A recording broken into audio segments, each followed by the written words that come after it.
Hello，各位觀眾，大家好。係啦，等咗好耐嘅蝦數增距鏡嚟啦。呢個係 OPPO Find X9 Pro 用嘅蝦數增距鏡啊。個盒咧又係有個 H 嘅蝦數標誌喺度啦。呢邊寫住 Find X9 Pro 喎，開心嘅時刻嚟啦，開箱啊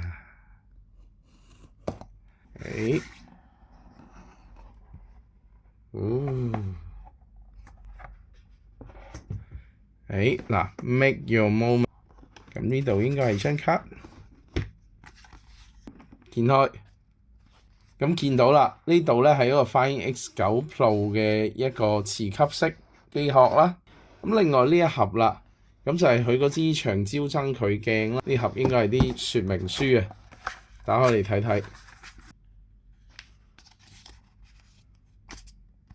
真係有說明書喺度。打開隻機殼望一望先。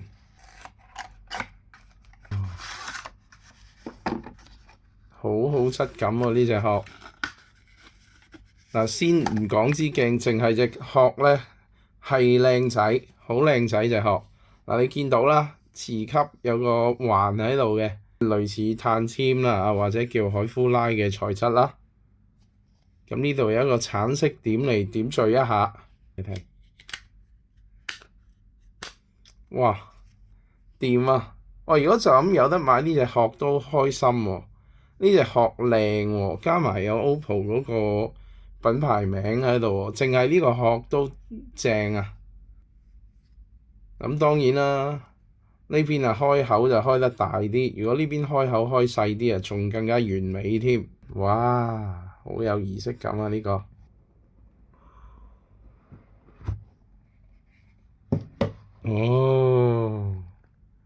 好靚仔喎！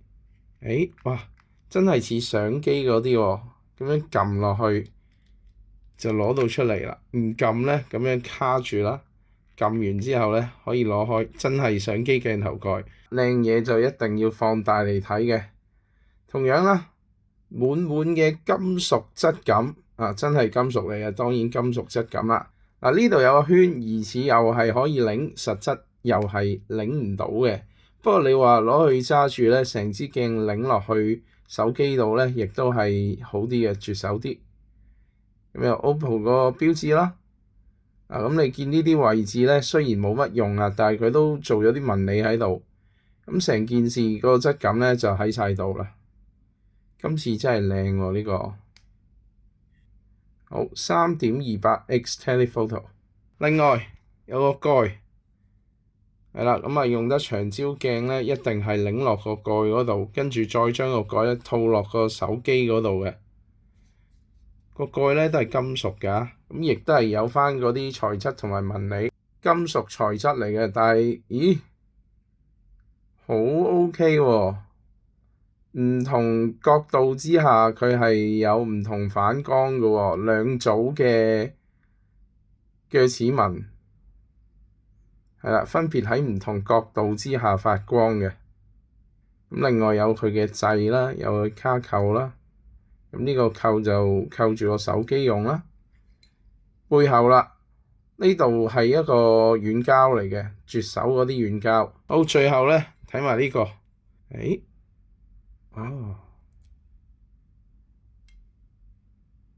哇，真係金屬嚟啊！跟住咧就講一講呢個嘅安裝方法啦。咁你要落腳架咧就用呢個嘅。咁首先咧就係支長焦鏡喺度啦。我哋先將呢個套落去先。咁留意啦，就唔喺前面嗰個位套落去嘅，上面咧呢個位咧比較逼啲嘅。咁喺中間係過唔到頂住，咁係需要喺後面呢個位入咗先。咁同埋要留意啦，佢係 L 型嘅。咁呢個 L 型咧向翻鏡頭呢一邊即係接落手機嗰一邊，咁就可以平衡啲。咁當然你倒轉得唔得咧？其實都得嘅。如果你啲腳架唔係話太細支咧，咁你個窿喺前面咧都冇問題。咁但係如果你話想平衡少少嘅話，最好咧都真係咁樣接咗落去先。咁可以套入少少先啦，咁方便我哋裝落去啊嘛。咁啊揾翻呢個橙色嘅點啦，咁啊對翻個白色點，咁樣擰實咗。之後咧，我哋就直接將佢套落個手機嗰度，啪一聲，咁就得啦。咁當然最後點樣用咧？你個腳架可以接喺呢個位啦。你部手機就保持呢個嘅位置啦。咁你就擰實佢，呢度擰實佢。咁你大腳架可以擰落去，細腳架可以擰落去啦。咁但係如果你細腳架擰落去嘅話咧，你會發現平衡得差少少嘅。因為你腳架喺呢度啊嘛，咁你最終部機咧會重過鏡頭的多，咁所以未必話企得太穩嘅咁樣都得，但係未必太穩。咁另一個企法咧就係反轉啦，同樣啦，甩翻去先，擰鬆佢，將佢咁樣，冇錯，咁樣擰過嚟，落翻嚟呢度，之後擰緊佢啦。咁大家望得到啦，喺呢個時候咧，佢係咁樣嘅 L 型嘅。咁你將腳架咧裝落去嘅時候咧，就平衡到啦。咁樣企咯，咁部機咧會高少少嘅。好，咁啊，大家可以望得到啦，大致上咁樣企喺度，支鏡頭啊偏下咁樣嘅，就會企得穩陣少少。咁當然建議你有個長的堆嘅腳架，長過呢隻少少嘅。咁已經會好好多。呢隻咧係啱啱好企得穩嘅啫，大風啲可能會吹冧嘅。咁當然啦，支腳架咧就自備嘅，就唔係跟機㗎啦。首先咧開翻相機 app 啦，咁你會發現嗰啲超廣角啊、1X 啊嗰啲全部用唔到㗎啦，3X、6X 開始用到。咁但係如果你用 3X、6X 咧，雖然見到畫面啊，但係畫面係上下反轉嘅。咁原來咧，我哋係需要走翻入去更多呢度，入邊咧就有一個蝦數增距，打開之後咧個畫面就會變翻正㗎啦。咁當然啦，日間用咧手持影就已經可以㗎啦。你話夜晚影嘅話，要畫質好少少，咁就要落一落腳架啦。咁呢個就恆久不變㗎啦。你越長焦咧，越需要穩定嘅。咁佢預設咧有10倍、20倍同埋40倍嘅。咁我自己試啦，10倍畫質絕對係好㗎啦。因為20倍同40倍咧都非常好嘅。你就算夜晚嚟講咧，呢3個焦段咧都係高品質㗎啦。咁當然即刻已經同大家試咗，冇錯，依家係夜晚黑齊㗎啦。嗱，同大家試咗經常會試嘅相先，就俾大家睇一睇。咁同樣啦，喺我嗰度影過去竹園村啦，加咗增距鏡10倍之下咁嘅畫質。